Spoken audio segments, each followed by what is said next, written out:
let us go to the FaceTime machine and say hello to New York's own. If I could give him a hug, I would give him a hug right now because he is a suffering New York sports fan. If you follow Chris Wade on Twitter, you will know that between the Knicks and the Mets and the Jets and all these teams, this man is suffering. But he is here, and most importantly, he is fighting on Thursday on ESPN, PFL, Event 2 of Season 2 in the co-main event. Home turf for him, Long Island. Chris, how are you?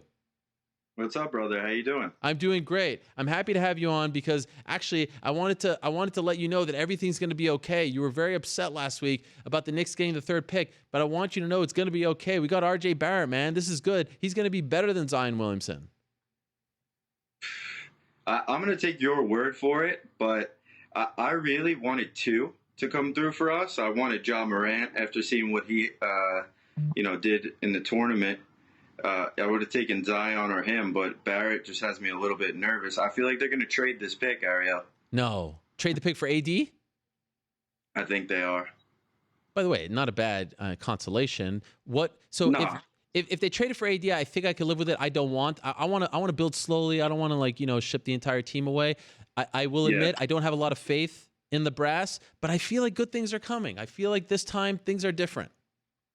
Yeah, if we can net Durant, I think it's going to change everything. But if we don't get Durant, I could see 10 more years of the same. I hope not, but. Okay, so I know you're a diehard Mets fan. You're a Jets fan as well, correct? Nah, Giants. You're a actually, Giants fan. thank God. Wait a second. Long Island guy? How are you a Giants fan? That seems weird to me. You know what? I was just following what my dad followed, and he was a Giant fan, and that's how he raised us. So, diehard Giant fan. Okay, Thank God. Of those three teams, which is the bigger mess right now, in your opinion? Because they all kind of are messes, if we're being honest. I mean, the Jets might take the cake on all of them. Sorry to our guys in the back, Jay and Jake, but I have to admit they are pretty bad right now. But the Giants aren't doing great as well. I mean, the guy from Duke that they drafted, of those three, which is the worst situation in your opinion? Well, I think you got to put the Knicks up front. It's been like 42 years since we won.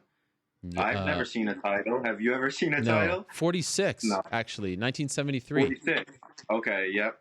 And then, the Mets are just right behind them on their coattails because it's all about the ownership. The ownership's a mess in both situations, and they don't want to leave. No one can throw them out. They own it. Yep. And we're stuck with it. Well, you're bringing some good news to New York State. You're bringing some good news to the greater New York City region because you're competing in Long Island. I must say, I was at the first event 2 weeks ago, and there weren't a lot of Long Island fighters on the card. This time, this particular card on Thursday, there's a lot of Long Island fighters. So I feel like the crowd is going to be better. Were you at that event 2 weeks ago? I wasn't at the event 2 weeks ago because with preparation for this fight coming up on Thursday, I had practice myself. I had a lot going on, but I heard that it was really well attended. I heard that it was a great event. What for you? You fought there once before in the previous season. Twice. But Yeah. Go ahead. Twice. Yeah. Okay. Yep. Do you like fighting there? Do you like fighting at the Coliseum, or does it bring an extra amount of pressure and attention that is kind of annoying? No, I love fighting at home. I had people around here ask me like, "Oh, is it too much pressure? Would you rather be away?" But no, this is my comfort zone here. I get to train at my own gym. I just came from practice here with my teammates. I don't have to stay in a stuffy hotel room. No offense to my coaches, but with 3 other huge dudes there, I'm stuck on a double bed with them. I get to sleep in my own bed, and I just get to go about business as usual. I drive to the fight, and it's just sit in traffic like everybody else does here on Long Island, and that's my comfort zone. So for me, being home is an advantage. And of course, how can I forget your fight against Frankie Perez? That was the first event on Long Island, headlined by Chris Weidman versus Kelvin Gastelum, and then last season you fought on the Long Island card for PFL 5. You made it to the semifinal. I remember when we had you in studio, and you were leaving the UFC, and you were wondering about your future, and then you get this great opportunity with PFL, and you got so close to that $1 million main event. How did you deal with that, getting so close but losing in the semifinal? I spent a good week genuinely miserable from just being that close to being in the final and tasting that money. But I tried to draw on that wrestling mindset that we have as we grew up and not feel sorry for myself, put the blame on myself because our adage was always, you let it be too close. I felt like I won that fight. If you look at the statistics of that fight, I felt like I brought the fight to him, and there was nothing I could do about it. But I looked at it like, I'm a state champion wrestler, I'm an All-American wrestler, and I let this guy from Brazil take me down twice and control me for a little bit. He didn't do much with it, but he did take me down, and that was the difference in the fight. So I just did some looking inward, looking in the mirror, trying to get better. That was your second fight on the same night, so that's what's unique about the playoff format, if you will. Did you feel like that affected you? Of course, he's dealing with the same circumstances, but in hindsight, did you feel like you were too tired? Well, like you said, he was dealing with the same circumstances, so I know he also went through a 2-rounder. But it definitely hurt me as far as some of my explosion early on. I carried a couple injuries with me into that weekend and that fight. So there was a few things where I couldn't do everything that I wanted to do, but I mean, I won the 3rd round, so I can't really say that it was it being the second fight that was a difference there. Maybe I had a little trouble getting going in the first after just having that hour off. It's definitely it's a tough situation to put yourself in. It was my first time ever, but that's an experience I'm going to be able to draw on for this season and the playoffs this year, and I'll have the advantage even further. So it's interesting because you are a huge sports fan, so you know what it's like. A team makes it all the way to the conference championship, and they stumble, and then they have to go through training camp again, and it's a long journey. And a lot of athletes have talked about this. Do you feel that same, that same grind right now, where it's like, man, I have to go through this whole thing all over again to get back there? Are you dreading that? Are you looking forward to that? How do you deal with it? I've turned that into motivation because I got so close last year. Like you said, with the sports teams that we watch, we've seen our teams that we love get so close, and then the next year you have high hopes, and you just assume since they were that good the year before, they're going to be back.